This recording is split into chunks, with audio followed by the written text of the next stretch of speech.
We're here with another episode of Friends of Redline, and I am here today with Jeff Woolf, who is a casting director with Central Casting, but it wasn't that long ago that Jeff was getting his start here in the film and television industry at Redline Studios. Jeff, it's good to see you again. Good to see you too, Matt. All right, so Jeff, you're currently working as a casting director. For people who don't know, go into a little bit about what does that job entail? So I actually I do background casting. So I do background extras, stand-ins, photo doubles, things like that for, films, televisions, commercials, whatever we might be doing. It's kind of a more niche position when people hear the term casting director, but we fill in the background, any non-speaking roles. Some stuff is kind of off camera. That's what some photo doubles and stand-ins do generally, or stand-ins are generally off camera.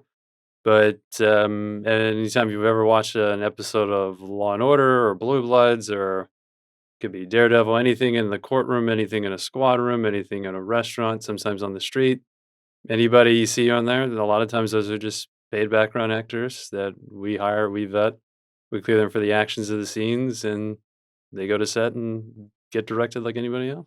So now, when you're casting for a main role in a project, obviously there's things like age, look, Mhm. demographic, race, gender. When you're doing background casting, is it the same thing? Is it less specific? Can you go a little bit about how you are picking your actors for scenes? It's actually it's very specific depending on who you're working with in the project. So speaking more direct example, one series I've been doing the last 5 years now is the original Law and Order. There's several out there.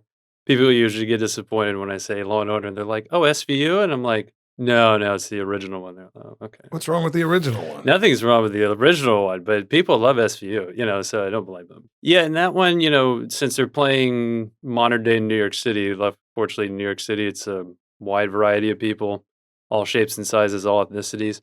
So really, they just want to capture whatever neighborhood or, building or anything that they're in to really make it feel kind of authentic. So we have a little bit more freedom there, but it also just depends on the specific story that they're trying to tell and the location. I mean, an example could be they could be in a nursing home and it has to be, well, clearly all the background have to be over a certain age. And, I've done a lot of period projects that take place, in the 50s or 60s or sometimes later. And sometimes they were ultra specific, all the residents there have to be Caucasian and, things like that. So it really depends on, the variety of the projects and specifically the kind of world they're trying to create.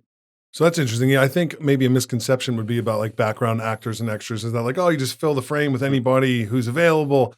Obviously maybe that exists on a more independent level, but for a larger show, there is more thought put into the demographic just so there's not a reason to kind of lose authenticity or to have someone watching it going, when I lived in that neighborhood, people don't look like that there. Is that right? That is right, and, they are acting in the background. I mean, they have to hit their marks just like the principal cast do, and there could be reaction shots. I mean, I've done some bar scenes where the principal actor, gets a drink from somebody, and she has to look at the person. They have to give a little thing, and they've. It's always kind of fun if you ever look carefully.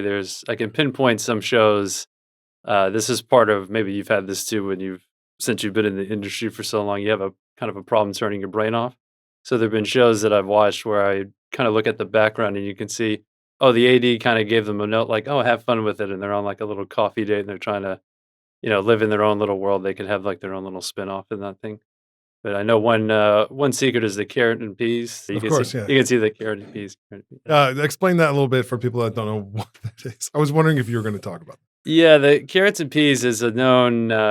I'm sure it's been around longer than I've certainly been here, but it's what background actors do so they can make it seem like they're in full conversation, but you can't quite make out what they're saying. So it's just they're mouthing the same phrase, carrots and peas, because it looks like they're having a really in-depth conversation. So if you're watching this,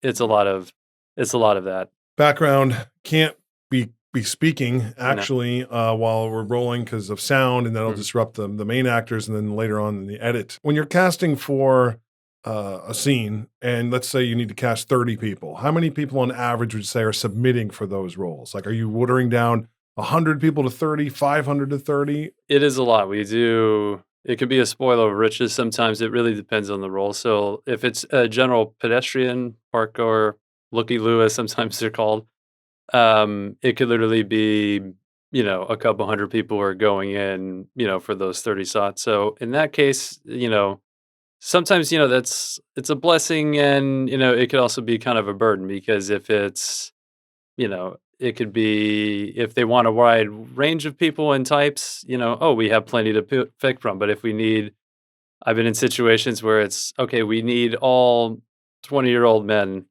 clean shaven and all that. Well, not everybody's going to be willing to shave for the day. Not everybody fits that demographic. So sometimes you're just going through the weeds and you're just seeing the same thing over and over again that doesn't fit what you need.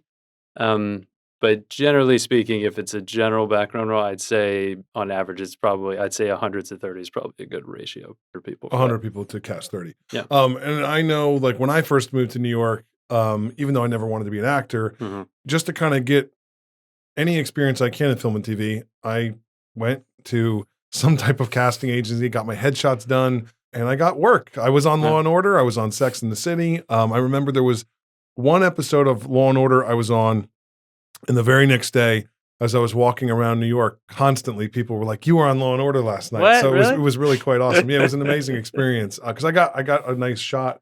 I was in like a scene where I was in a prison and I was a gang member. Oh, And it was just I was featured as an extra, and then I just remember it was a cool feeling for the next week or so to have people recognize you on the street. That show is still like one of the biggest shows in New York, shooting in New York, right? It That's is. just constant. Yeah, so I'm on the OG one. So they were off the air for 10 years and then they came back. We started it towards the end of COVID. It was like we shot the pilot like December 2020 and it's been a staple since then. And then I think SVU's been going strong since 99. So mine has been we're on season 25 of it.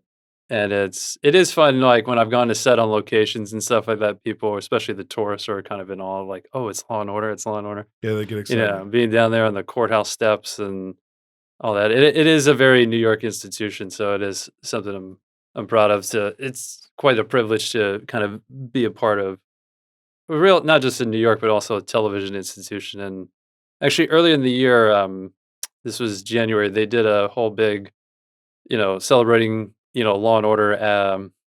It was mostly just the original Law and Order, but it was just the Law and Order franchise in general.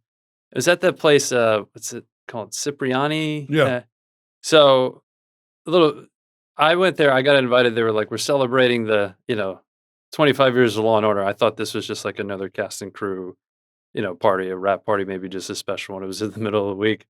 And thankfully, I listened to my fiance. She's like, I know this location. I think you should dress up a little bit. And I looked it up and I was like, oh, I didn't realize, oh, this is such a fancy, venue. I wasn't that familiar with it despite all my years in New York.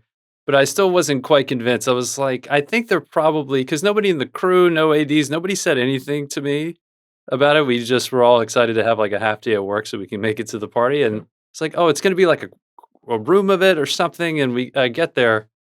And I happened to get there right at the same time as Mariska Hargitay gets out of her car, and I was like, "Oh, this is a little separate." And then I walk in there, and I was a little early, and they had a press room. They run out the whole venue, the whole gala, all this stuff, and it was quite remarkable. I think all the current casts of both shows were there.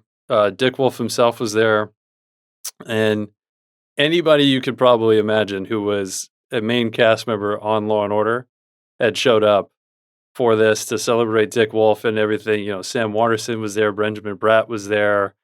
I mean, you name it, they were there, and that's in you're playing old clips of the show, stuff from the first episodes. Dick Wolf was telling stories about how I think he had set it up at CBS and then they passed on it, and then it went to Law and Order. Or it went to NBC, and then there were many different versions of the show and other spinoffs. Like Ice-T gave a speech about how he started his career on, I forget whatever the spinoff of it was, but he was like, I was gang member number 3. I got shot with a shotgun. I was in the trunk. I was on this one, and now he's on SVU, and he's a lead. And he's the lead. That's how a lot of actors get their start, right? Yeah. Or a lot of film and TV people who go on to kind of be famous or, get of notoriety, Mhm. a lot of them start as background actors, right? They do, and, to your point, I was gonna wanna dive in deeper when you were talking about when you started a background, but, yeah, it actually is. It's a very, I had worked with a guy who had said he had started out, excuse me, he, works out in Los Angeles. He was a stunt person, and he didn't really like the ebb and flow of the freelance stuff, so he signed up to work as a casting assistant, and he had been doing that became a casting director for something like 4 decades, and he had always said, "You get a front row seat. It's a lot of sitting around, it's a lot of hurry up and wait. You're spending, like, maybe 6 hours a day in holding space and just waiting to be called and all that stuff." But he said, "You get a front row seat to how a lot of time all these productions operate, what goes into them. You can observe the other actors, how they prepare, learning how they hit the marks. You see all the different departments doing their jobs. It's a good opportunity to ask some questions, get the lay of the land, as you were saying, get some experience in there." And he said throughout the years, you'd be amazed. He's like, there were PAs who went on to become first ADs or directors. And there was one guy who became a network executive. Like, he went in to do a meeting, to sign a deal so that his casting company could do a string of pilots with them. And he had even pointed out to him in his pitch meeting, "You don't remember me, but 15 years ago, whatever it was, you hired me. My first job in LA, I was a background actor on, I think it was like Love Boat or something. That's how long ago it was." And he said, like, and he said, "I started out there kind of similar to him. I just wanted to get into it, see what it was like. And one thing leads to another." It's always a good avenue to some things. And, the more practical, I'm sure you can relate, the more practical experience you get in anything, it's beneficial. Yeah, it's always a good idea to say yes to everything. And if you really want to work in film and TV, there are some people that make a mistake of, well, I just want to be a director, so I'm just going to hold out for those directing jobs. Oh, And it's like, yeah, yeah, yeah. good luck with that because they're very few and far between. So you should really try to take on everything, especially when you're younger, Mhm. because it makes you a better filmmaker. You can learn, like, how can you really direct actors if you don't know what it's like to be on that side? I, again, had no like delusions of wanting to really be an actor when I was younger, but I wanted to just learn that process and I wanted to see it and I wanted to see it up close. So being on shows like Law and Order, Sex in the City, I was in Spider-Man 2. Nice. I got to really get a unique perspective. And, as I was there, I was, watching how the actors work, like you said, kind of watching how people perform, but then also watching how productions operate, whether they're good or bad or functional or dysfunctional.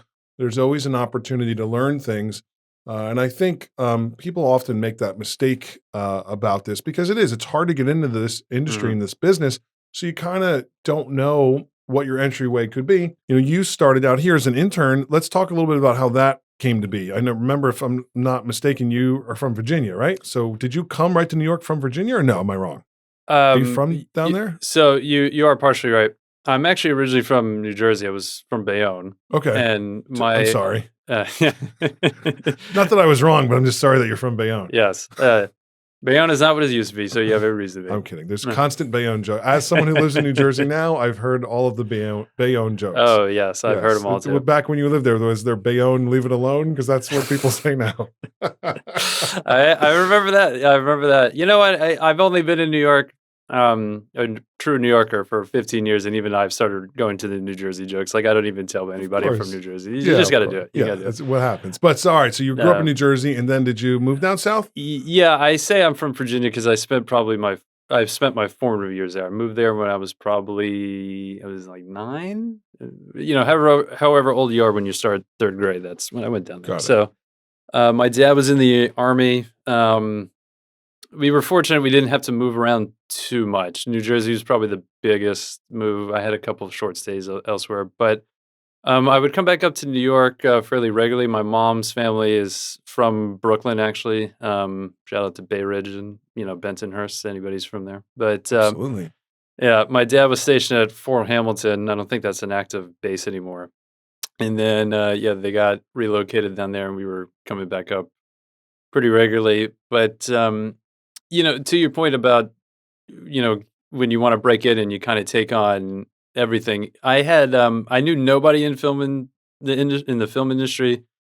We were in kind of a rural part of Virginia. We're kind of near the North Carolina line. It's a big military community, very blue collar and all that. And I was in school down there, and I just had a very, very big interest in all things movies, TV. My dad and I, we would go to the movies every weekend, and this was kind of pre social media and all that stuff. So I remember watching like all bonus features on DVDs and Of all that course, yeah, stuff. me too. Like that's just how I was kind of fascinated with it. And I was actually studying. I wanted to get into psychology in school, and then I got kind of the idea. I didn't want to kind of stay in Virginia. A lot of nothing wrong with it, of course, but a lot of my friends, they kind of just stay in there. They go into the military. They get practical jobs, and I think it was about 19 or 20. I was just kind of like looking up different programs to do in the city. Since I had family up here, I kind of figured I can get away with like living like a Yeah, gypsy for a while. yeah. And Get a place to crash. yeah, I did. And I looked up different internships, apprenticeships, and then you were actually my first real. I mean, I had other jobs at that point, but you were my first real professional interview ever. I remember it coming. I remember it coming up here. I got a lot of advice from the family. I probably was way overdressed. I think I came in with like But a if you're fresh suit going to and go all that. one Yeah. way or the other, it's better to overdress than underdress. Oh, 100%, 100%. I still overdress. No, I just got another gig, and when I got the gig, one of the things they said was like, "You're the only person who dressed nicely." They're like, everyone else came in like sweatpants, and so those things do matter. Oh, they 100% Sometimes you feel dumb. You're like, "Oh, what does that mean? I'm overdressed." But if you're going to lean one way, Yeah, lean that way. we'll go back and forth here, but to your point, a thing just popped in my head. This was over a decade now. I had an opportunity. I interviewed with Judd Apatow to be his assistant. It was just a random opportunity that kind of came up. It was through somebody who worked for his production company, Yeah. and he's based in LA. If I had gotten the job, I would have had to go to LA. But I went and interviewed with him at his hotel, and I showed up in a suit. And the first thing he said to me was like, "Why are you so overdressed? You can take your you can take your tie off." And I was like, okay, yeah." Yeah. But that was always the thing. I was just like, yeah, the whole you dress for the job you want, not what you got. That's kind of that. And then that's probably a blessing in disguise that didn't pan out. It's funny when you say that. It makes me think back to like when I was just getting going. Those opportunities pop up where at one point I was almost Michael Moore's assistant. Oh, nice. I didn't nice. want that job. That would still But been it kind interesting. of got floated to me because I was working in the same building as those, that company. And I've had friends, like a friend of mine when I was coming up was Val Kilmer's assistant. A friend of mine worked for Robert De Niro a little bit as their assistant. Huh. None of them ever talk about it being a good experience. It's never the highlight of their career. So I think we both dodged bullets by maybe not getting those. So you came here through a program called the Film Connection, which, to be honest with you, I don't know if it's even still around. It probably is. But that program was something like, how would you describe it? Not like a specialty, maybe a specialty school. But the idea is that, and you know what? It's funny. I think people, like anything, can look at it and go, "Oh, that sounds like a scam," or go, "Oh, that's not real," or like, "Is this a good idea?" And when I first started working with them, I wasn't sure either as a company. But now looking back, and then even looking at it when we were doing it, it was a pretty good idea because film school is insanely expensive. It's expensive now. It was expensive when I went to school. People go to film school and spend their whole life paying off their debts. And this program, the idea was like, why go to film school for 4 years when you can go to our program and we'll place you with production companies, almost like an apprenticeship. And so you can kind of get your feet wet, learn, because the reality is most companies, you don't need a degree to work there.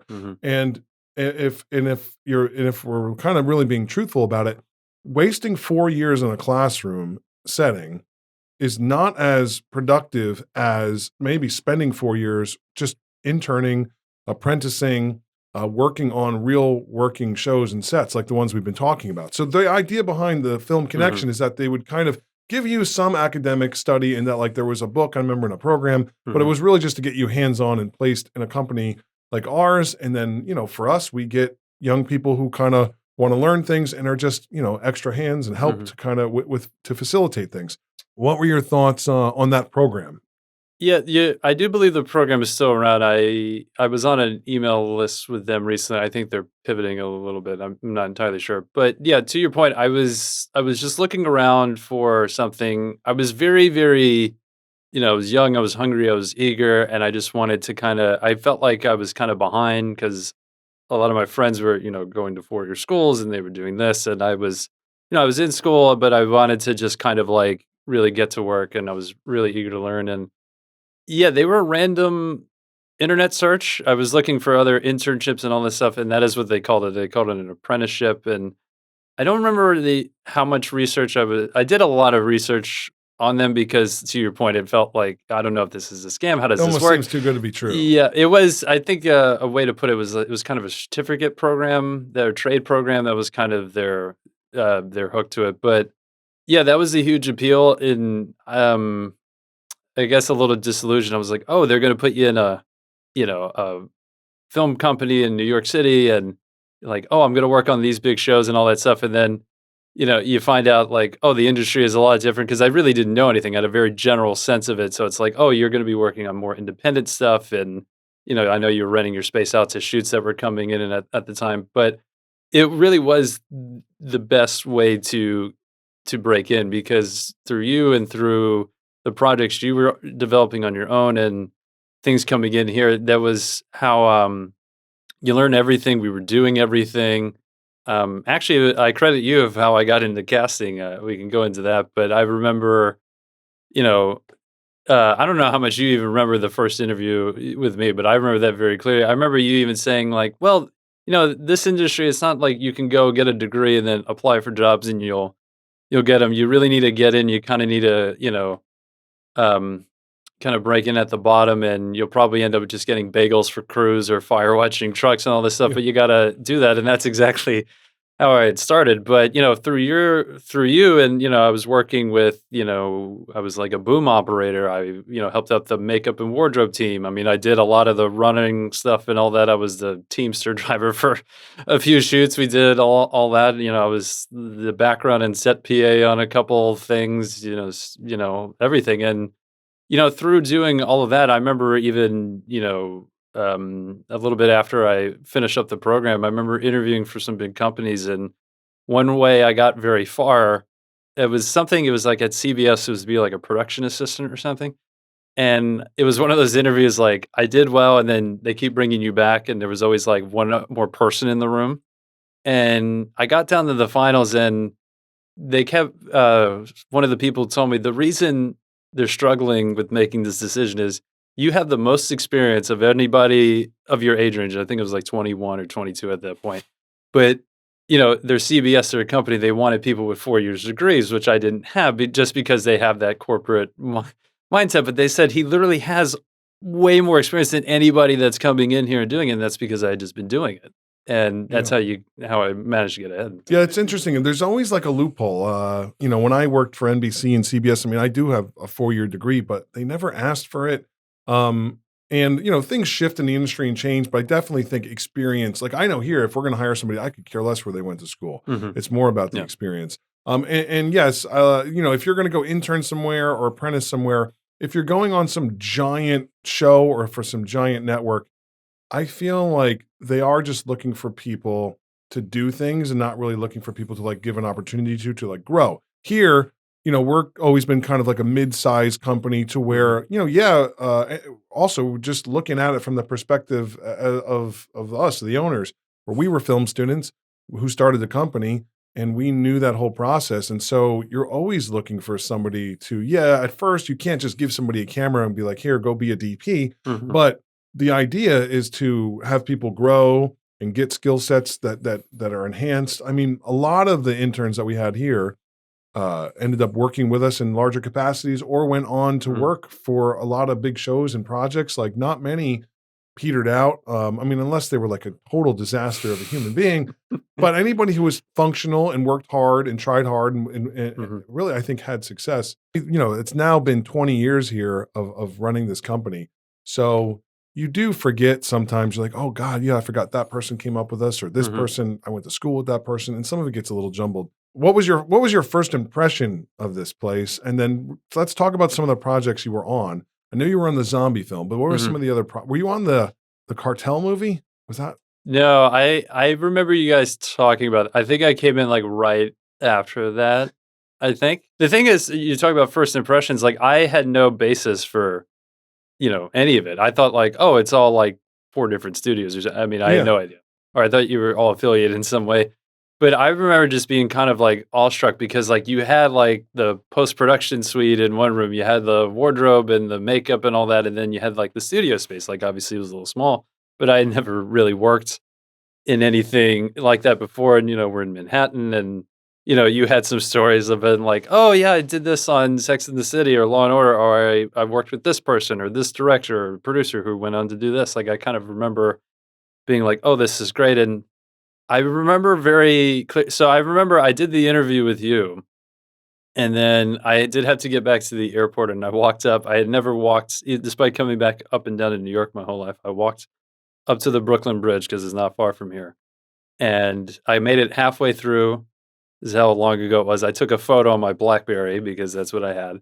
And then I was walking back down, and then I got a call from the person at Film Connection who's like, "Oh, yeah, I just got off the phone with Matt. He has no problem with you. Can you start in a month?" And I That's was a good way to like, put it. He has no problem with you. and I 'Cause was they're usually like, like, why yes. did you send me this idiot? Don't ever do this again. So that was So cool. I still have that photo. I remember thinking, That's cool. it was like that was a big transitional moment, and then came up here.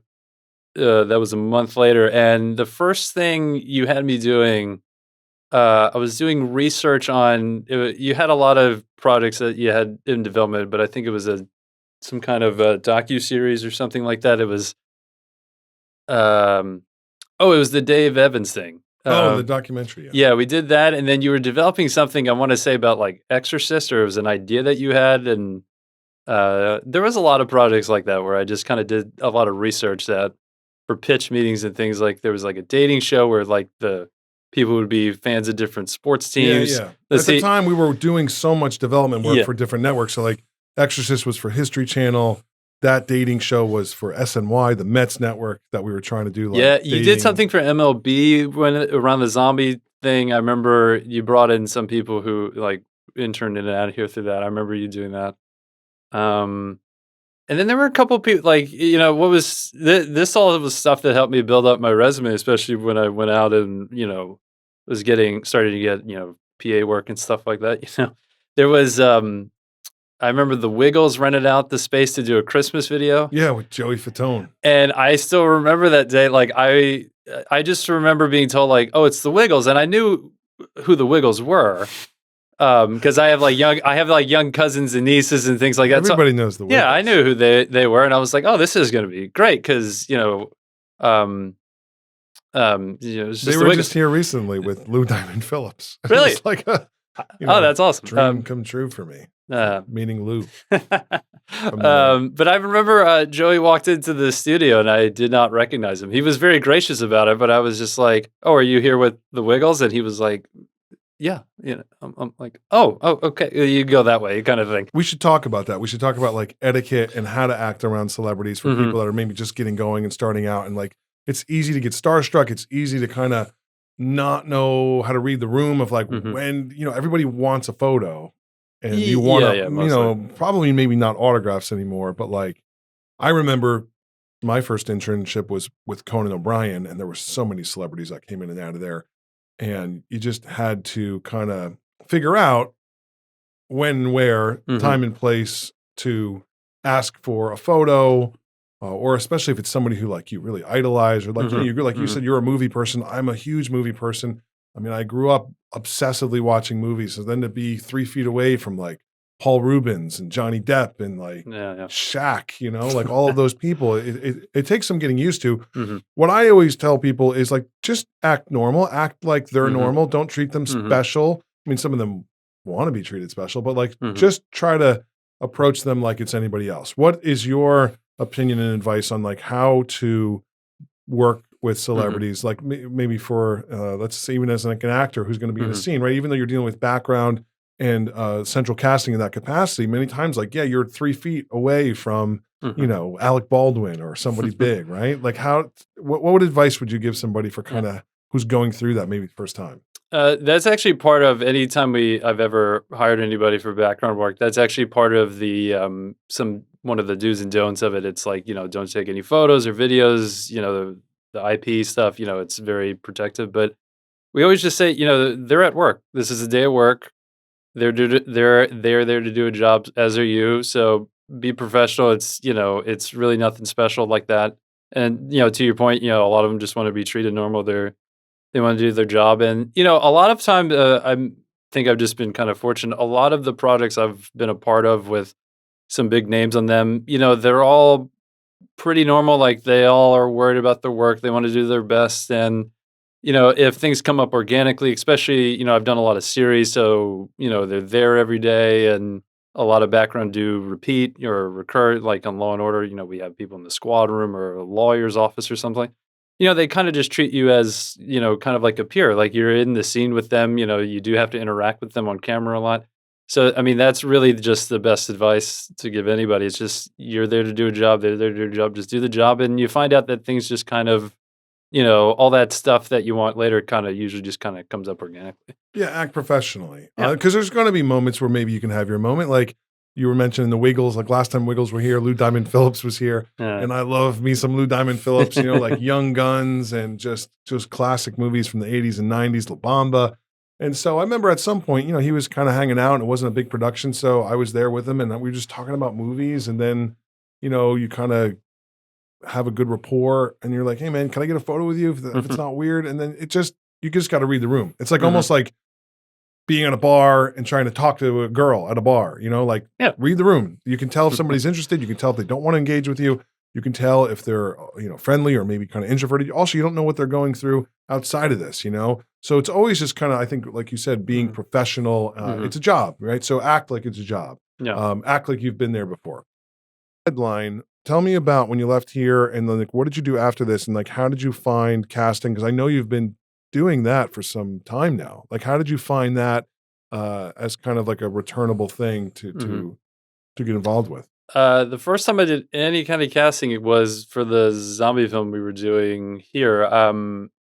I was helping out, Stacy, or I don't know which name she prefers. I think I always just call her Stacy, um, but yeah, you guys were doing casting calls for that project, and that's a little different setup because that's principal casting. These are people going to be performing and saying lines on camera and such. And we went through some headshots. I think you guys had already kind of picked people that you had liked. I think of some of the cast in that were people you had worked with before, but we were going through the other roles, and my setup was she had picked, or maybe both of you did, but I just remember coming in one day and there was like 20 or 30 different headshots, and it was you're gonna call them, and these are the times for the auditions, and let's go through that. And for whatever reason, I had just had a lot of different jobs where I dealt with a lot of people, a lot of customer service things, and um, that just kinda came naturally to me. I went through the whole thing of, like, these are the sides you're gonna use and time, date, all that stuff, and they came into the studio here, you guys let me just kinda run the waiting room, we were shuffling them, in and out, and, that was kind of the first thing, the first time I was ever exposed to it, and it was a process that I kind of enjoyed. And um, when I was looking for, some work outside of here, I was just like, well, this is actually something kind of new. A lot of people are trying to be PAs and all that stuff. I felt like at the time, this was probably like 2012 or so. There were a lot more casting internships available. There were, a lot of places were looking for things, and there were a lot of reality show casting going on at the time. And you know, you mentioned some projects that you were developing here, so I was looking into those, and the first big casting show, show I was able to do casting on through that was The Voice on NBC. Is one of those competition, American Idol type shows, and they were doing a open casting call in New York. They go up and down both sides of the coast here in the country, and it was kind of a great training for background casting and all that stuff. You got huge crowds of people coming in. They have their systems of like, you're going to check in here, you all are gonna walk them to the room. There's rooms out here, 10 going at a time. You kinda shuffle through that way, and, uh, that was at the first year I did it was at the Izot Center in the Meadowlands, I had a 3 a.m. call time my first day there. They kept you on 12-hour shifts. I was just one of the PAs. So we literally set up the barricades in the arena, the tables for the producers, all that stuff. And that was for the weekend. And I was very fortunate. The producer's room I was assigned to, we went through a lot of different people, a lot of different voices, a lot of different faces. And he really liked me, and he asked me, if I wanted to stay on with them. And the next city they were going to was in Nashville. And it was one of those things that was kind of like, if you can get yourself to Nashville, like, we need extra people. And I was just like, oh yeah, great. They're not paying to fly me or anything, but I had family there. And I remember I got in my 95 Volvo and I managed to drive down there, and I stayed with my cousin for a week, and it was great. We did the open calls there, and then, the people that they had selected for callbacks, would rent out a studio much similar to Redline here, and they would put them on tape. They would give them a chance to try out different costumes, because the open calls was all a cappella stuff. And then after that, they made me staff for about 6 months. We went up and down. We did a bunch of different cities. Houston, Orlando was one, Atlanta was one. And then when that was done, I came back up here, and since I had that show on my resume, I was kind of going around taking any kind of casting stuff. I was like, let me try this avenue. I thought I was pretty good at it and just enjoyed it. And then I got in at a place called Barbara McNamara Casting. I believe she's based in Los Angeles now, but she was the first time I'd ever heard of doing background casting. That was not a thing that was even on my radar. And she was doing, she actually did a couple, I think she did the last 2 seasons of Sex and the City. She did Hitch. That's funny. I worked on Hitch too. There you go. She probably hired you. Rescue Me, she did that. And then, but when I was there, she was doing 30 Rock. And then Suits. Suits mostly shot up in Toronto, the Meghan Markle series, and but they would come to New York for exterior stuff, establishing shots, and we did that. And that was my first whole ever entry, and whole new world was opened up. And yeah, it's all because of you, man. Oh, well, all just because let me of know. you. I'll let you know the address to send the thank you check in the mail. Well, you look at one opportunity leads to another, and like you think, if you didn't take that voice job, I think it's the whole reason why I'm doing this is to try to look back at people I've worked with, talk to them, talk about their experiences, and just maybe in the discussions, advice comes out of it. And so I think, like, you look at your story, there's a lot of interesting points to it. It's like, always find a reason to say yes and not no. There's so many people that are like, oh, I don't have any opportunities. Like, well, you have to make your opportunities, right? Oh, so if you didn't say yes to that person to go to Nashville, your life would probably be different. I mean, like, you have to chase opportunity, and you have to find a way to make it happen, and not figure out an excuse to make it not happen. I always have done that, to where, I mean, I'm doing it now. I'm working on 7 different things at once, because you never know where one thing will lead to. And also, like, I just look at this like it's a passion, and in addition to a job and a career. So, even though there are difficult times and rough times, and you get older and you get more tired, I do enjoy this to the point where it's multifaceted. Like right now, I'm cutting a feature. I'm cutting a TV show. I'm developing another. Like, it's enjoyable. And it's also, I understand how lucky I am to have this be the only thing that I'm doing. But, to your experience of just also not kind of being too limited when you're starting. Like, I think a lot of people are like, oh, I want to be a famous actor. And then they kind of bullseye something that's very difficult, and not seeing that goal can still remain, but have a broad way of getting to that goal. I mean, even when you think about certain directors who are now, well known, even like Clint Eastwood was a fantastic director, but obviously started as an actor, started as an extra, started on, small TV shows, and then waited for that opportunity. You're like, so no one is really just ever given or gifted the exact opportunity they want. You have to kind of put yourself in the arena that's close to it. And so I think that you've done that. And that's really great to hear. And I'm glad that we were able to help, be a part of that. Let's talk a little bit about now specifically, like, you've been in the casting world for so long. I'd love to get into some of the details, just to kind of get rid of misconceptions and kind of maybe help people along. And there's so many people today that are still wanting to be in films, be in TV shows. I mean, maybe they're kind of being dwarfed a little bit by people who want to be YouTubers and influencers. I'm curious to Mhm, hear your opinion about that. But for people, before we get into that, for people who still want to pursue a scripted television show, a mhm. scripted film, um, what advice would you give them in terms of the casting process? Like, what are you looking for on a resume, on a reel? Is it experience? Is it just professionalism? Like, what exactly do you look for when Mhm. you're casting somebody, maybe who you've never worked with before?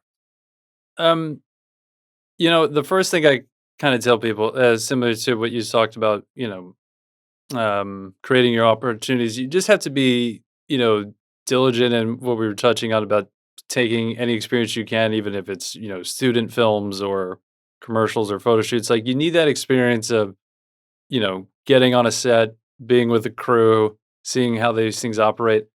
But also there's a lot more avenues of which people put up their casting notices. There's a lot of sites out there like, there's casting networks, there's Backstage, social media is obviously huge. So you have to kind of always just keep after those. And when it comes to background stuff, when we reach out to people, we always have to, because we're also responsible background actors. I think one thing people don't realize when they go to sets, they're largely responsible for bringing their own wardrobe, depending on the series. Now, the team will probably have some things to supplement, but one thing we're always going to ask of you is about your sizes and what your current hair color is and things like that. And have a tendency to like lie and say, "Oh, I'm actually like a size smaller than this," and it was you never really know, like, you could be perfect for something, so it's just, like, be upfront, be honest, like, "This is what I have." Be upfront with your experience, "This is what I have." But I've always said it's just another day of work, like, a huge majority of it is not any magic,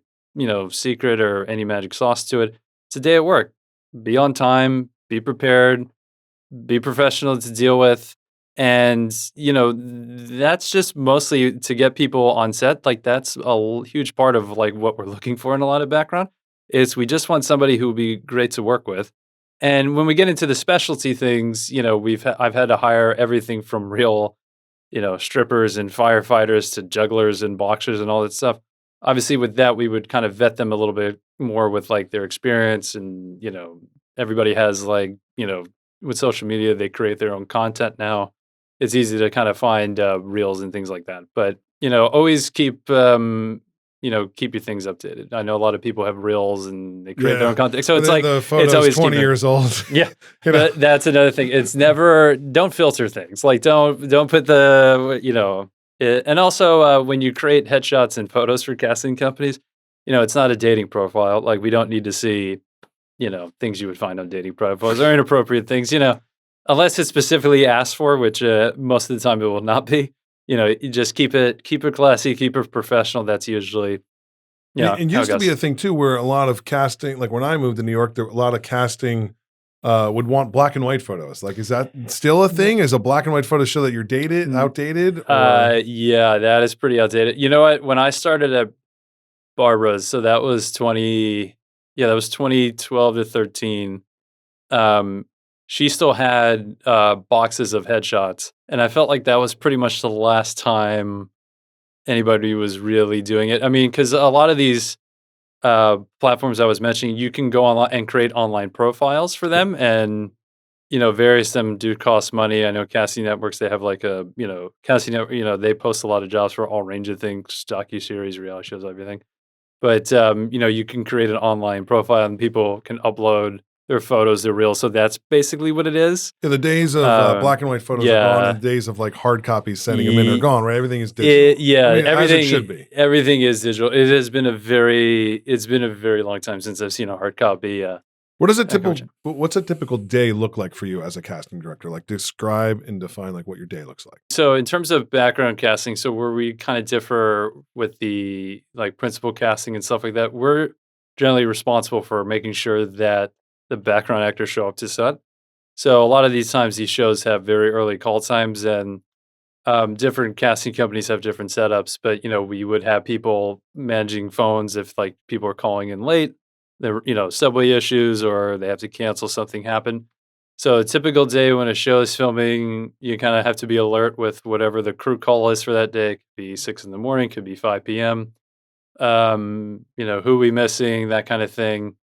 Track them down, make sure they're there. Everybody's there, checked in, great. And then you're usually prepping for the next day. I mean, I'm sure you're familiar when you're prepping a movie, you have meetings with all the departments, with the first ADs, the directors, the writers. They'll give us a breakdown of what they're looking for, number of background they would need for an episode, kind of their vision, for the world that they want to create, ethnicity breakdowns, age breakdowns, whatever the roles they need, and you're prepping away as far in advance as you can. But when we're filming, you'll be up and ready for the call times. You make sure everybody gets there.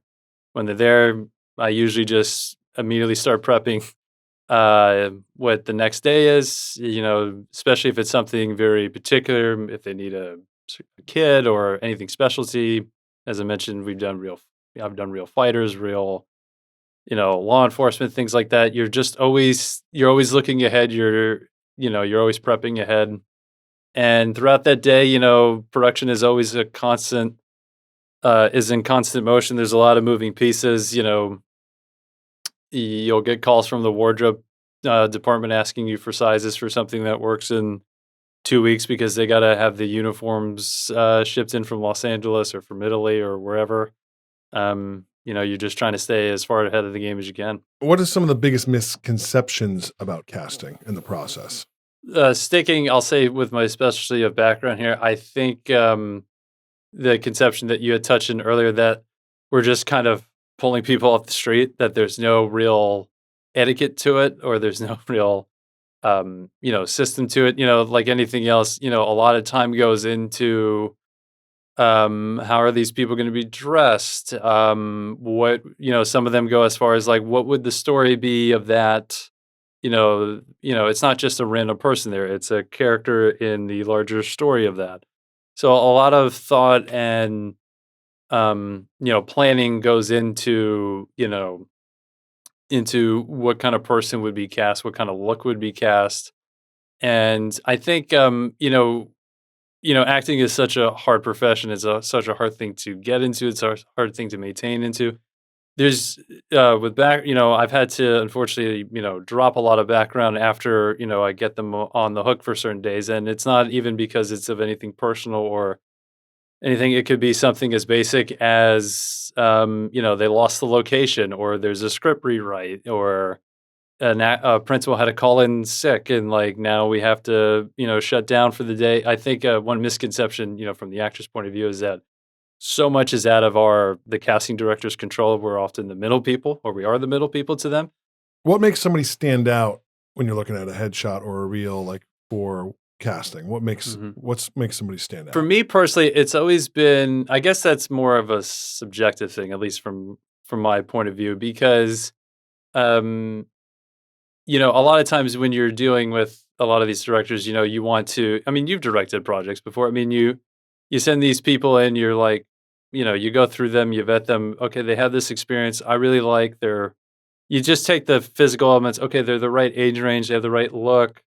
You start to just kind of picture them in that, whatever the environment, may be. And then I've had a lot of, producer directors say like, I just want somebody who looks like, you look into their eyes and you can say like, oh, they look like they're telling a story. Like you can tell they've been through stuff, which is kind of a confusing thing. That's just another way of saying like, I know it when I see it. And I feel like that's kind of a subjective thing that you just know, with the environment, what your vision of the world is. You kind of just look at them and you kind of just know it. Has always been my point of view with people with that. What's a common mistake you often see like young actors making when it comes to their submissions? They're immediately trying to be like the stars of the show right away. They're not really, some people I think are just trying to get ahead. They're always thinking about networking or, and I can understand that, but it's also like, you're there, like try and do the best job you can with the job that you're given. And that's usually how you can break through and create more opportunities. I think a lot of people, they go in and they immediately want to go right into the deep end and no. How about I go over here and I do this? Or, oh, wouldn't it be funny if this person's going to look at me? I should maybe say something here or do this. It's Yeah, like, that's always the classic. They want a just, line so they can get their card, right? yeah, it's about just kind of follow the flow for as long as you can on that one. Is there anything outside of that you would say hurts somebody's chances? I would say so because a lot of times, as you point, the productions like they want someone in to come in and do the job that they're being hired for. 9 times out of 10. So that would if this person's priority is I'm just going to come in and do it this way, it may affect you getting brought back in again. It certainly could, because that goes back to the casting team. They're like, oh, did you know that this person was going to say this? Like, well, of course you don't know what anybody's going to say when they show up, but that's how it goes. One thing that I learned in the casting process from the perspective of like a producer and a director looking to hire an actor or an actress is that I think it starts framed around maybe some physicality in Mhm. terms of like body type or build or gender or sex or any of that stuff. But then as you start to audition people, sometimes somebody comes in the room and is just a phenomenal actor or actress, and then so you start to go, well, I'm not going to let this person like walk out of here Mhm. and not give them an opportunity because they're the wrong skin tone or they're the Oh, wrong right, right. body type, right? So do you see that in the programs you're working on too, to where like sometimes things pivot based on performance or based on someone's ability that may not fit the physical role, but do you see that as well in maybe some, not necessarily in the background uh, sense, but like, are you Mhm. seeing that at all with like primary roles like in those departments? Oh, absolutely. I mean, things change daily on productions, and one idea yesterday is a bad idea today, and a lot of times it's a different viewing when they're on set and they're in their hair and makeup and their costumes, and a lot of times that does affect it. They see this, and sometimes it's just simple. They just like it better, and a lot of these people, with the stuff with the background, it is kind of how they carry themselves a lot. It's their presence when they walk into the room or when they're there, and that does affect some decisions on the day. And there have been roles that have been changed. I've had directors who, based on photos or videos, they look at this person. Okay, when they show up, they're going to be, the featured jury member, and then when they're there on set, and then they see other gallery members, and it could be a look they give, a presence they have, and it's like, no, no, no. It's like this person has. You can tell this person's been through more. This person would have something more to say. That does happen. What are some shows or projects that you've worked on that people might be familiar with, and can you talk a little bit about? I've been very lucky on the scripted ones. So Law and Order has been a big one. I think in New York we've done every procedural or medical show you can probably think of. So it's been Law and Order, Blue Bloods was a big one, Elementary, Sherlock Holmes one. Most recent time, I've actually been fortunate. I was doing a couple Marvel projects. I've done 4. Yeah, I did the Hawkeye series. I've done the past 2 seasons of Daredevil. Um, Thunderbolts came to New York to do a little, New York exterior stuff. And, it's April when we're taping this. It's gonna come out in a month, but the new Punisher special, I saw your Punisher book over in the corner that made me think of that one. That was actually a really special one. I'm really excited to be that because I sat at a meeting with John Bernthal because he co-wrote that project, and, it's not very often in the background casting world you get to sit with the star of the show is producing the project and have him go over with you his vision for the whole special, so that was pretty interesting. Ray Donovan was a big one, a special one to me. Why's Uh, that? you know what? That was my first. I had worked on a lot of different films and series at that point, but Ray Donovan was the first one where I was truly the department head for background casting on that one. They did 2 seasons and a movie in New York. So it was I think season 6 I was the casting assistant on, and then season 7 I was the sole casting director. So that was a little nerve-wracking. But I had this kind of, this might be a little bit of a corny story, but I still very vividly remember this. I was in there. We were about halfway through season 7. What was unique about that one, they had a really strong cast in that, Liev Schreiber, John Voight, Susan Sarandon, a lot of things. That show, I always felt, such a very well written 1 hour premium cable show. And that season, we did a lot of things, and we had just finished. We did a Pride Parade sequence, and it was like a really cool sequence of like Liev and John Voight walking through this huge parade. It was supposed to be supposedly in the show. It's on Fire Island. We didn't shoot it there, but I got something like 300 different background. We had people, drag queens and everything in there, and people were dancing and all this other stuff. And that was months into prep, and I remember being so stressed out about it. And there was all these logistical things because they were trying to shoot it in Fire Island, but they couldn't. And we had to go to Long Island. It was it was a long days and all this stuff. And that was just one of those days that like you really hope.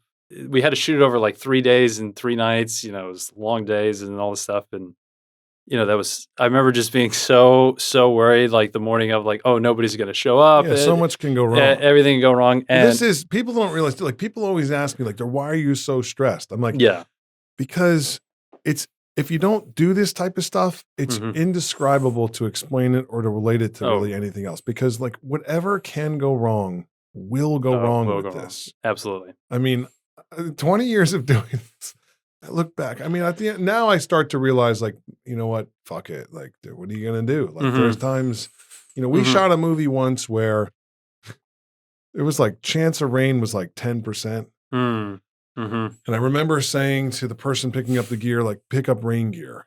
And then we get to the set the next day, and I'm like, did you get the rain gear? And they're like, no. I'm like, why? I asked you to get rain gear. And they're like, it's only 10% chance. And to make a long story short, it ended up turning into like a bomb hurricane.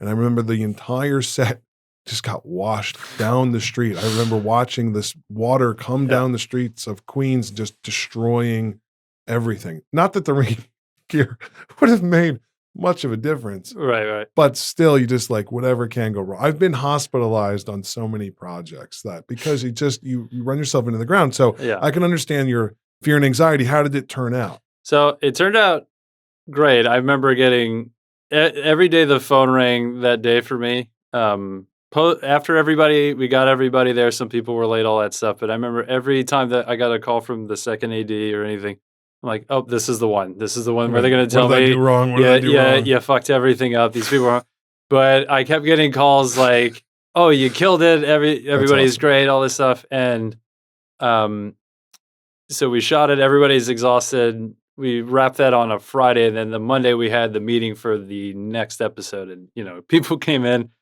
Everybody's exhausted, but we had hit the halfway point of the season. And I remember I sat down, and the production manager was like, "You did great on this Fire Island sequence. Everybody was wonderful. Blah blah blah." And the meeting I've started a little late. I think the director or somebody was a little late or something. But I had this moment. Everybody was just in like good spirits, and it was like, at this point, I've been working with these people a year and a half, and I was, it's easy in background casting to feel like you're a little separated from everybody because you're not on set all the time. Yeah, but you're removed. Yeah, but I was like looking around the room, and everybody's like happy, everybody's getting along. Everybody was saying how great it was looking, and I remember being really excited about the script for the next episode. And I was looking around the room, and it was one of the few times I remember being like fully present. And I had this huge weight off my shoulders of like all the work we had done the first half of the season and how well it was going. And I looked around and I saw these people smiling and all, and I was so proud of the work. And I thought, this is what I was hoping this line of work would be, and this is what I was aiming to do. I didn't think it would be in casting, but I wanted to be part of a crew, part of a show, something that people liked, that was being seen, and that you were doing good work with good people. And I just remember feeling like, I made it. At that point, I'd already been doing it 10 years or something. But, it's so easy, you're just constantly on the day-to-day grind. You kind of forget what you're contributing to and the people you're with. And I still very much remember that moment of just like looking around at these random people who were just like Yeah, I barely slept this weekend, but, like, it was great, blah, blah, blah, and I just remember very vividly that's what I was thinking. Yeah, fulfillment, right? I guess you Very fulfilled kind of a goal and a dream yeah, of yours, because it's very difficult to do all this. And I it think is. you have a great story because there's a lot of people like just working in film and television is a success story. Like if you It can is, yeah. find a way to work in this and Mhm, do it at length, you've achieved what most people have not been able to figure out how to do. mhm, And again, I think, if we're looking at this as advice, is just that don't get stuck too narrow in how you think you're going to get there. mhm. You know, maybe you didn't picture working in casting, but working in casting and having success there on some major shows is better than pursuing something else in this field and then like never getting close to it. So Absolutely. there's something amazing about that. But similar to your point, I've always been obsessed with the term of being very well-rounded, and, it's not just even background cast when I was doing when I first went to my first background casting, I had, I think, 3 different jobs. I was interning there, and then I had interviewed for, reality or, docuseries casting, reality casting, and I'd worked on shows um like True Life, I'm living in my sibling's shadow, and it's like you do those types of shows, and like that's a whole different form of casting where you're literally just like cold calling real people, real people, and like even from that job, even though I knew immediately like this is not, what I wanted to get into, even in terms of casting, I took all of that as I'm gonna hone this skill of like you have to be social when you're in casting. You're dealing with every type of personality. You're gonna have to go out and find the most random or obscure things, and the way you do that is, good old fashioned knocking on doors or going up to people on the street. Not so much these days, but a lot of it's through social media. But a lot of it is like you just have to take that leap and be like, I'm gonna call this person and they may know somebody or they may Yeah. do this. And that I mean, that is the work I did for those companies and doing those types of shows. And you're doing such long, deep research about where to go. I mean, I made, contacts doing that led me to getting things I needed for, scripted medical shows and things like Yeah. that. I mean, it's just all It's all related. it's all developing your skill sets. I Yeah, mean, that's everything. communication skills, networking. It's funny, when I would travel for projects or even for just things outside of work, I would always bring my business cards, and then Mhm. there would be times I'd be like in Ohio and I would be in a shoe store and then I would talk to the person. I talked to anybody and everybody. And then I remember I would exchange info. And I remember people would like kind of, give me shit, be like, what are you networking with a shoe store in Ohio for? I'm like, because I never know when I might come back here and when I Yeah. need something. And that has happened endlessly where 3 months later, I'm shooting in Ohio. I need something. And Mhm. maybe it's not even to use their store, but maybe it's just going, hey, do you know a pizza place? Do you know, like just Mhm. connecting with people in different communities.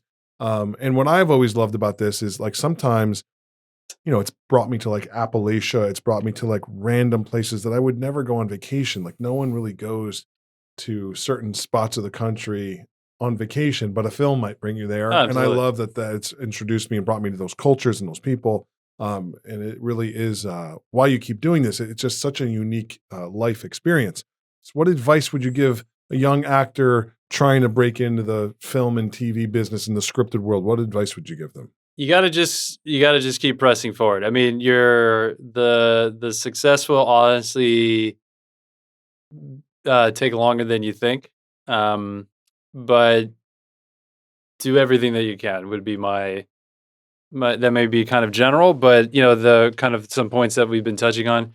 You gotta just try anything. You never know where anything's gonna lead. You never know what PA is gonna be the next director that you could work with. You just gotta show up and keep pushing through would be my advice. Anything else you want to talk about?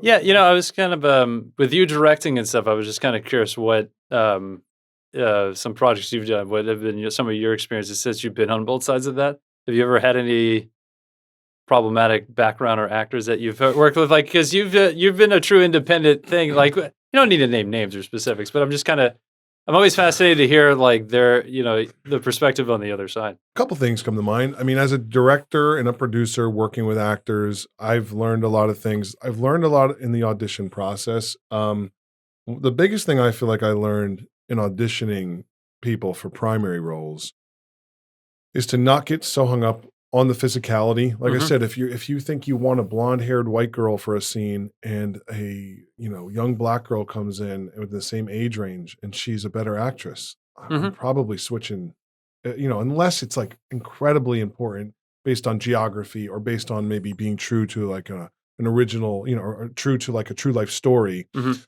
You always go with performance and who's the better actor, and reshape maybe your original idea and stop getting so hung up on the physique of people. I think that is a common mistake that people make.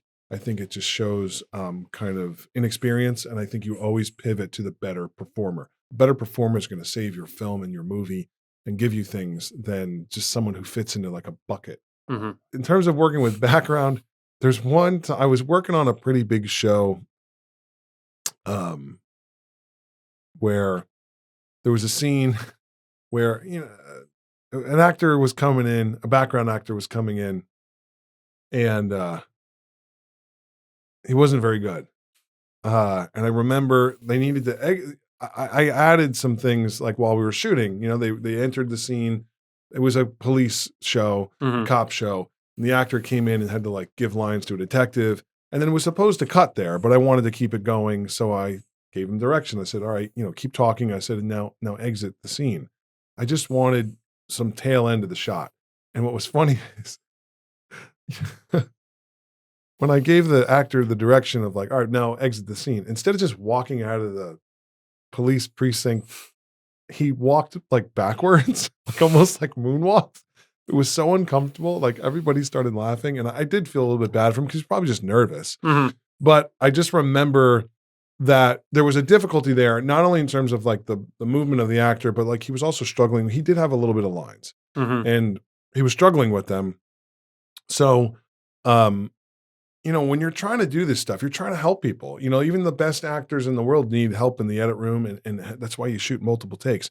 But I Absolutely. remember the way I got around shooting his performance is I just shot it in a wide, so he was distant, and then I pulled him aside and I just asked him to do the lines without being on camera, and he was much more comfortable and delivered them in a much more natural way.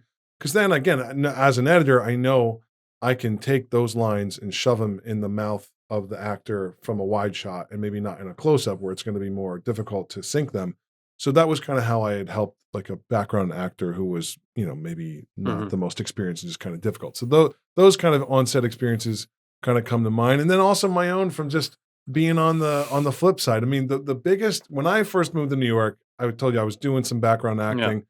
One of the biggest things that sticks out in my mind was I was in Spider-Man 2, That's right. shooting down here in the financial district. It was just a buddy of mine who was doing the background extras, and he was like, "Hey, you want to be in Spider-Man 2?" And I'm like, "Yeah, sure." Who doesn't want to do that? Absolutely. So Absolutely. I was in a scene. It was like they had a wire rig where Spider-Man was just flying over people. So the Mhm. rig would fly over all the extras and the people. I've never even looked for myself in that movie. I probably am not even recognizable. But there was something that interesting that happened. That was, I don't remember what year Spider-Man 2 came out, but it's gotta be It would have been oh, like 04 or 5, probably so '04. Yeah. So it's, yeah, 03, something like that. I think that's about right. So IMDb was still pretty, Mhm. you know, popular and new. It's kind of been, a little oversaturated now and Mhm. kind of maybe diluted. But at the time, when that movie first got announced, it was much harder back then to get your name on an Mhm. IMDb profile to Yeah. where like it just required more, verification. Mhm. Somehow, when Spider-Man 2 came out, it was listed Tobey Maguire.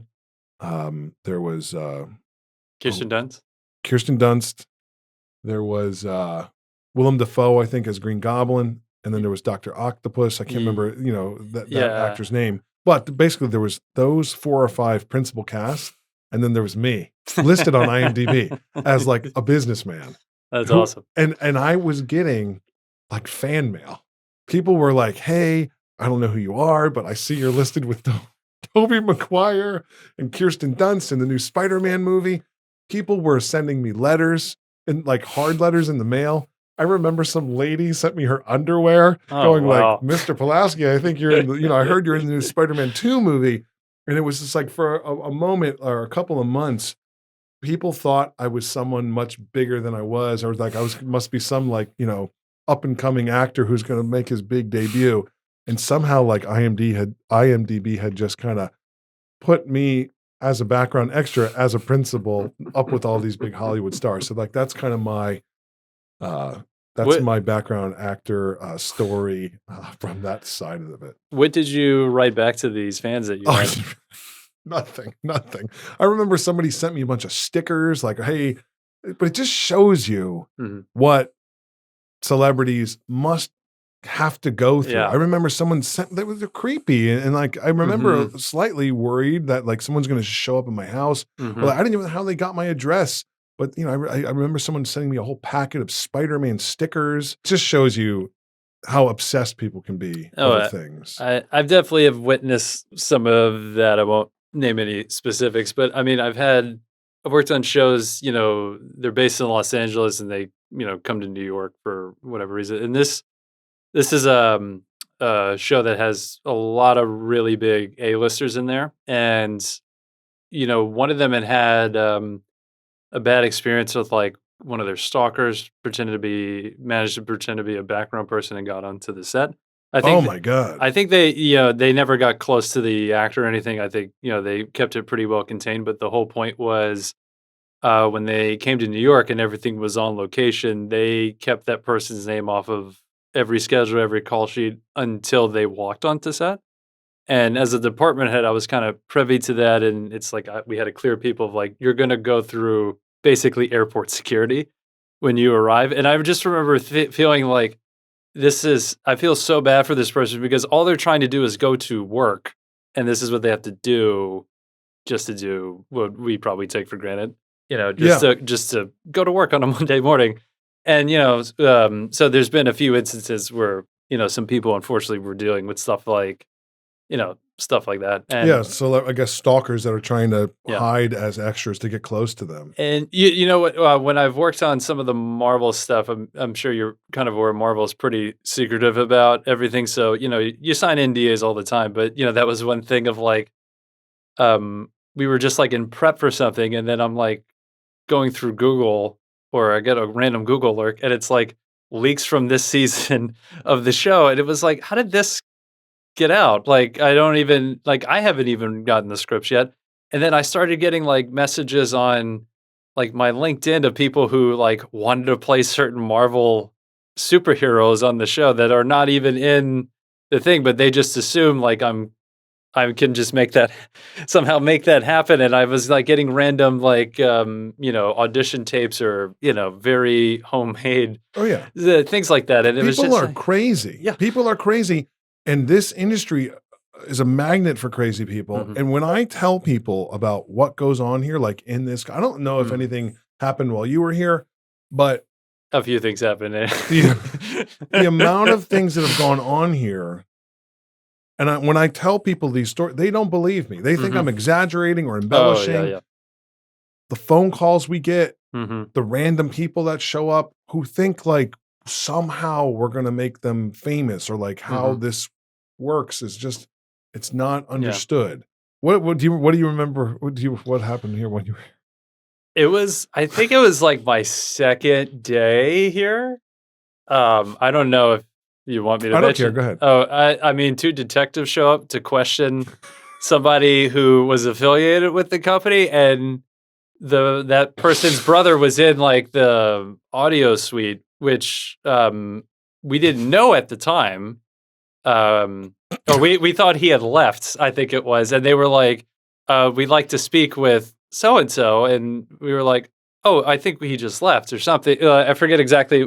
We weren't lying to we actually didn't know they were there, and we were like, can we ask what it's regarding? And they were like, no, it's personal, but it's regarding his brother. And I just remember thinking, what in the world is going on here? Like, you know, that was always that's been very lodged in my head. And that detective, as they say, he was straight out of Central Casting in terms of New York detectives. Isn't that funny? That is funny. So your second day here, detectives show up looking for one of our employees. Yes, or I know that they weren't a full-time employee. I think they maybe had a brief encounter or something.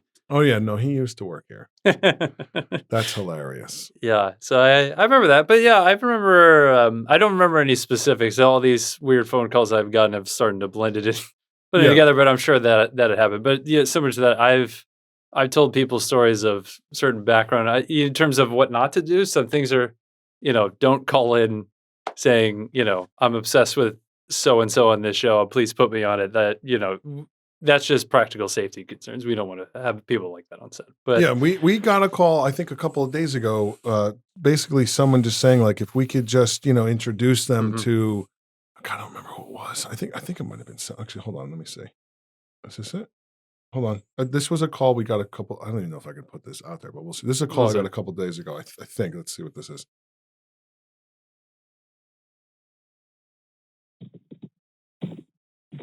Hi, my name is. I'm trying to give my phone number to the real Tom Holland, what plays Spider-Man. Here's my name and here's my phone number. Give me a call. Bye. There it is. We'll just let Tom Holland know that. yeah. That's as simple as that.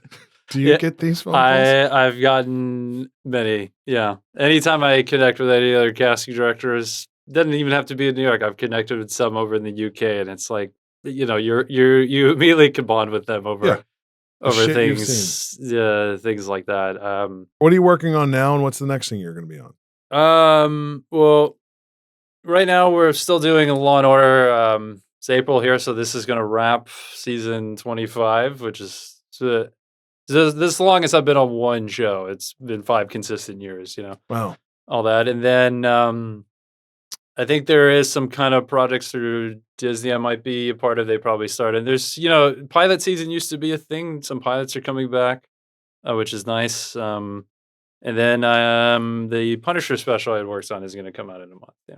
So that's kind of exciting to just see. Yeah, that's great. Yeah. Well, so when you first had this goal of working in the industry, do you ever think you would this is where it would lead you? No, you know what? I was I remember when I was telling people back then, like, oh, you want to be in the film and TV, so like you're going to be a director. And I was like, yes, like that's kind of like what what everybody does. That's what everybody does. And I had no concept of any of that. I mean, my primary goal was I just want to work in this industry, have some kind of steady gig. And, that was that. And the fact that I'm here now and I've kind of come back here, it's kind of a big full circle moment. I was like, never my wildest dreams would I have thought, this was it. Well, I'm glad we were able to help you along the way a little bit. You know what? In all sincerity, I do appreciate all the work. And, it's been a long time since I've seen you. We've managed to stay in touch over the years. So it's actually. I'm glad I inspired you to try to take on my physical characteristics of the This hair was and all, beard. you know what? I shaved the head over COVID. I'm like, I'm going to go full Pulaski. That was my goal. It's only up from there. All right, Jeff, thanks so much for coming on the show. And hopefully we'll have you back again soon. And hopefully you'll be working on something amazing you can tell us about. Yeah, I'd love to come back. Appreciate you having me. Of course. Thanks, Jeff.